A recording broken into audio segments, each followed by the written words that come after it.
We are together, falling in love with our true selves. Old fairy tales end with, and then they live happily forever. But I've always been curious, what will happen next?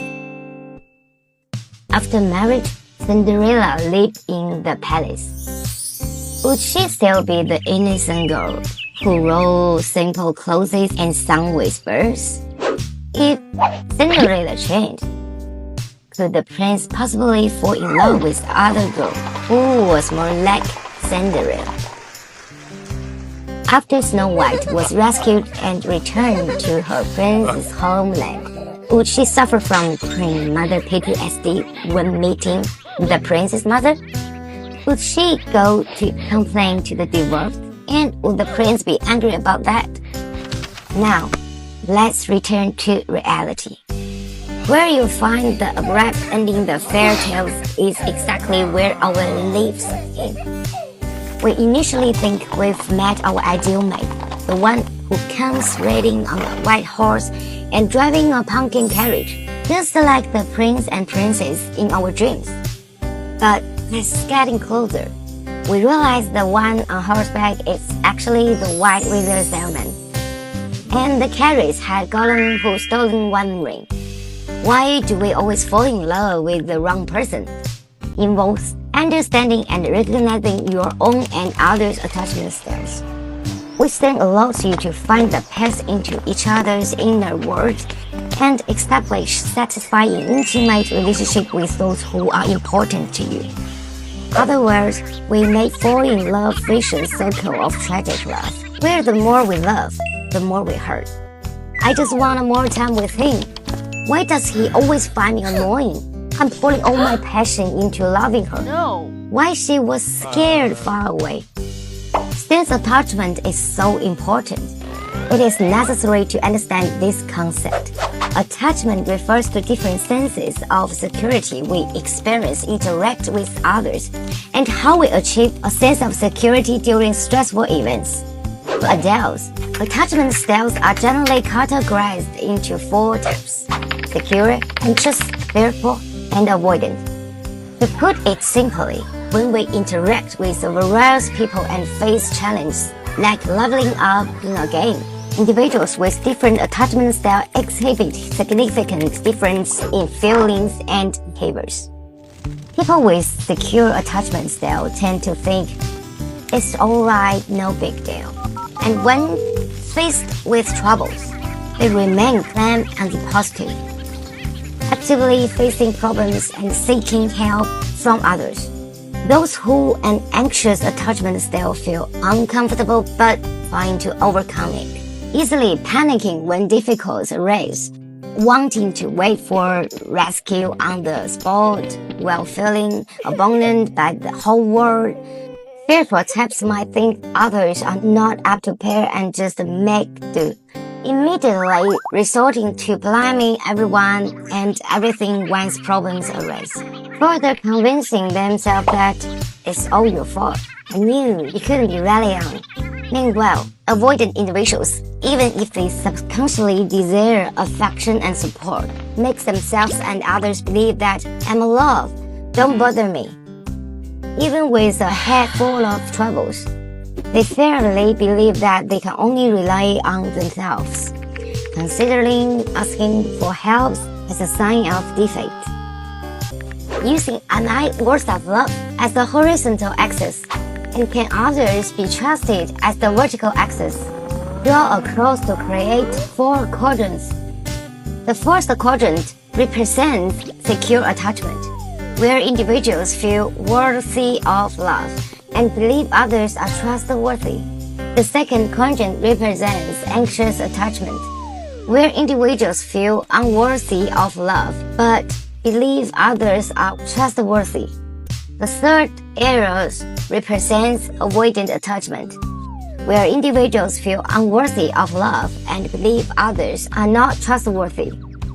The fourth quadrant represents fearful attachment, where individuals feel worthy of love but believe others are not trustworthy.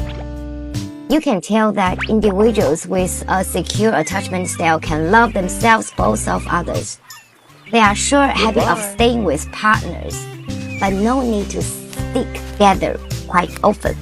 They appreciate and believe their lovers, as well as readily accept praise and dependence from others.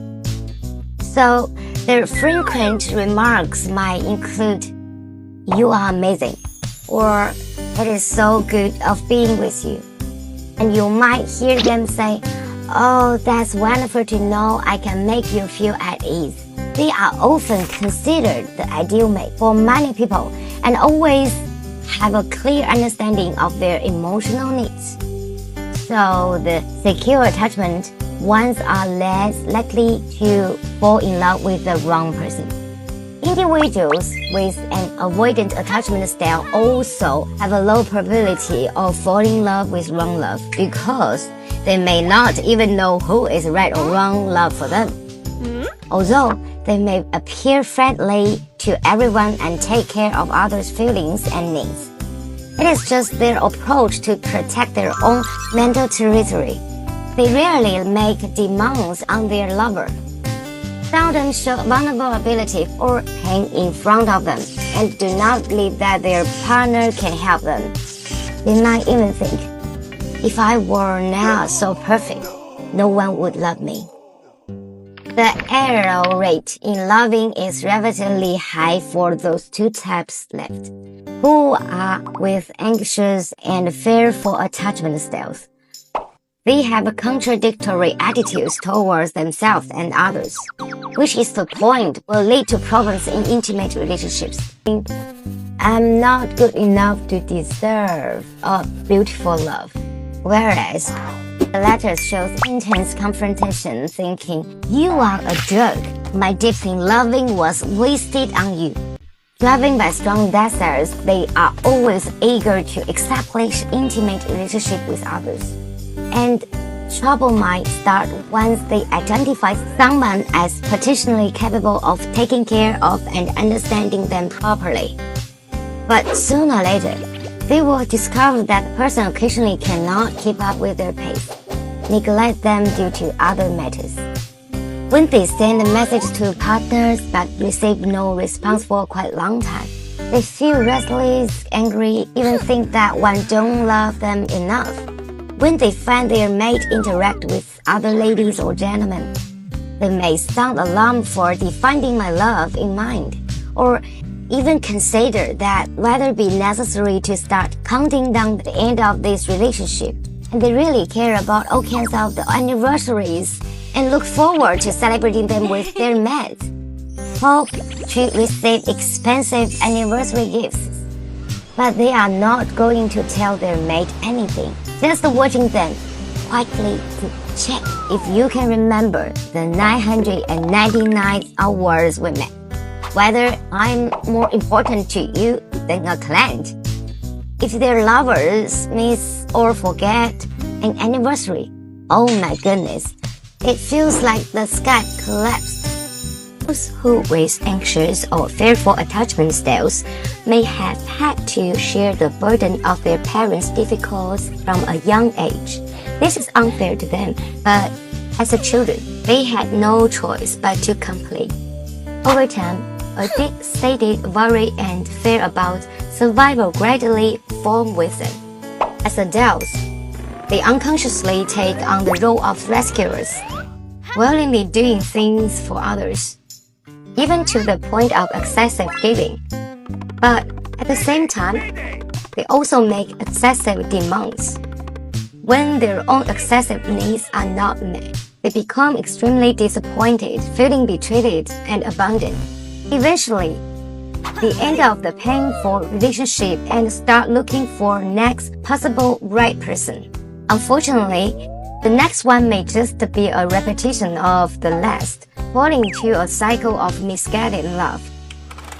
Since most of the behaviors leading to misguided love are acquired, they can be improved through conscious practice, thereby breaking this cycle. Self-awareness recourse after this video, just like a diary or mood essay. In addition, Participating in interest group, volunteering owning pets, etc. are also good practices. These activities help shift our focus away from intimate relationships and partners, giving lovers more space to breathe freely. If possible, participating in drama activities can release anxiety and fear during the process. Playing different roles, experiencing familial, friendly, and romantic relationships under different personas also helps improve real-life interactions. Isn't there a saying, fake it till you make it?